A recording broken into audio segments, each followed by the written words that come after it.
formed interim officers back in April 3rd, I believe it was, of 1973. And by June, late June,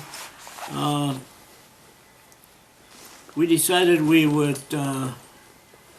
formalize the chamber and elect permanent officers. And we had half of the members decided not to continue. And so we recruited a few more people, and I got elected president. I was the first elected president of the Mexican-American Chamber of Commerce of San Jose. And that all started, I knew that the first thing we had to do was find members, because our community was very reluctant because of past business organizations that weren't running professionally. And there was always discord and fighting and infighting. And we had strict guidelines to follow. And those that stuck with us were used to guidelines, like Mary Esther Sanchez. She's a bookkeeper, okay?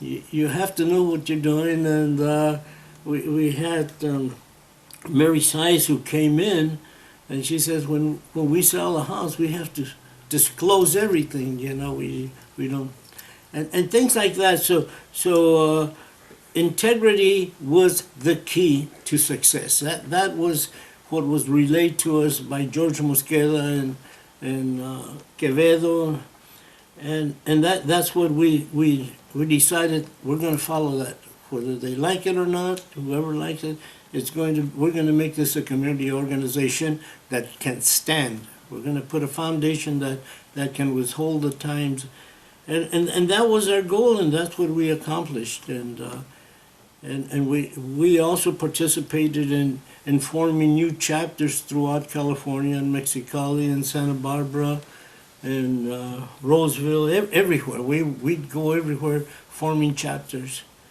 And the success was that San Jose did become the #1 Mexican-American chamber in the United States. You named a couple of women.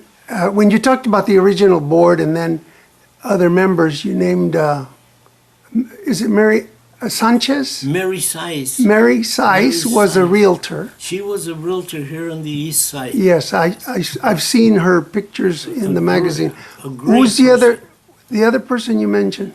Mary Esther Sanchez. Okay. She is very dedicated to the chamber also. We had some good people, yes. I'm sorry, you were going to say something about Mary Size. Just Mary Size, that she was, the integrity is what I was talking about, that she wanted us to stay on the up and up. You know, if we declared something, it had to be backed up by facts, and she brought that to the board. And I think that all the original elected officers, George Mosqueda, Joe Flores, and Al Quevedo from Los Angeles, they drilled that into our minds. Can you name some more local people who were involved in those early years? Let's see. Well, the early years, we had Carlos Ramirez. We had actually the ones that I remember are probably the ones that. Yeah, well, I remember we had a young man called Al Carrillo, who was very involved with the county now, Human Services, I think it is, and he became a little fireball and did a lot of recruiting of members for us. My sister Helen Zamora became a volunteer executive director, and she was in the membership committee and pushed that along with Mary Esther and Mary Size. But what really kicked us off, because we were hitting a brick wall with our local Latino people. They did not want to be part. They felt we were trying to segregate from the other chamber, and that was not the case. So what I decided to do is to show more credibility and integrity is to form an advisory board. And people that came on board, one that I remember clearly was Dave Cortese, I mean not Dave Cortese, Dominic Cortese, who was a supervisor at the time, Chief Police Blackmore, Senator Jerry Smith, who was a state senator, Lina Manriquez, who was a leader in our community at that time, Juan de Eras, who was a chiropractor that was also a board member of the San Jose Greater Chamber of Commerce. And we brought Anton Peterson, who was the editor of the San Jose Mercury News.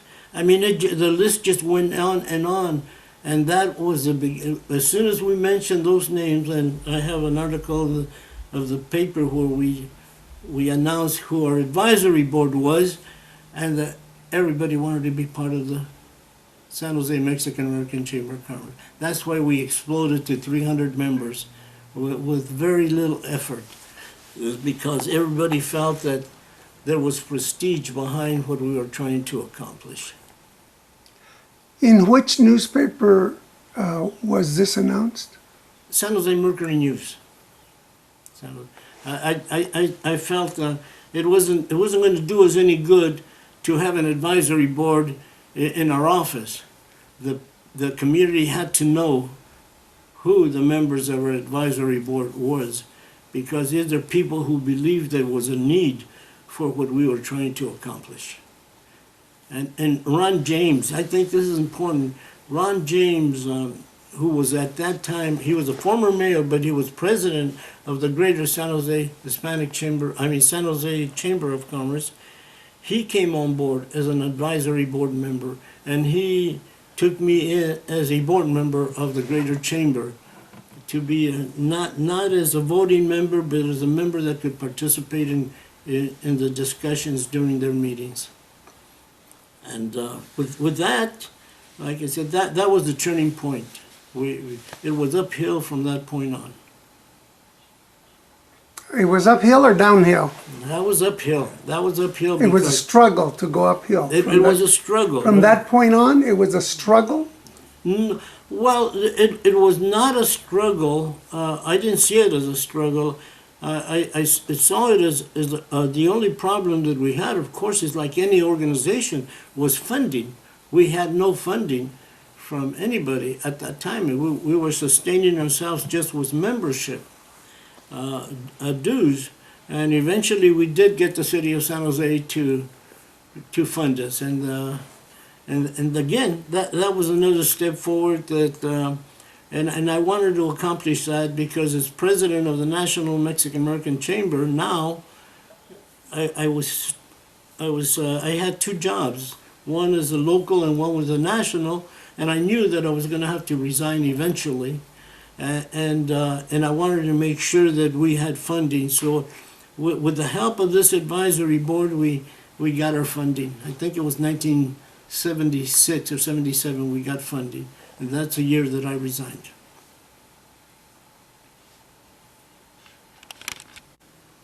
Well, No, excuse me. I'm gonna ask. So you started the Mexican American Chamber in 1973, and you served until 1977, and you've continued to be a businessman in the community till now. What words of wisdom, what words of advice do you have for the next generations? well, to the business people, to be prepared, to think seriously of the business that they want to go into, because success comes with the love of the business you go into. You have to enjoy it. You have to love it, you have to care for it, and you have to stick with it. You have to be prepared with attorneys, with CPAs.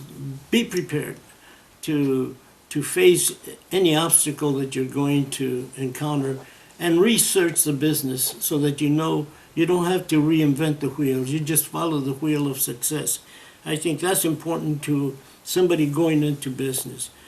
To the chambers, I say, again, as long as you do what the original organization was set to do, is to help the people who need the help. Don't waver from that, and don't leave anybody behind. There are small businesses that still need help. The chamber was formed to help small business, and the success comes with the numbers. And if you're leading 50, 60 people after 30 years of being in business, and you're not succeeding. We had 300 back then. We should have 600, 700, 800 now. But that only comes with the growth and continue helping those who need the help. And of course, integrity. Don't lose that. If you lose integrity, then the foundation starts crumbling, and the growth stops. Integrity is a success that George Mosqueda embedded in our minds, that board members should rotate. Board members shouldn't stay forever because there's new ideas, there's new ways, there's new technology, and the young people bring that into an organization. There has to be a time limit on how long a board member stays. I think that's very, very important. And the leadership, of course, is, again, the organization was formed, the Chamber of Commerce was formed from local to the Hispanic, U.S. Hispanic, which I was participated in all, was to take our people into the mainstream, socially, economically, and politically. We have to become leaders, not just of the Mexican-American Chamber or Hispanic Chamber, but leaders of the country that we live in where we do business. And that was the key purpose of the formation of the movement.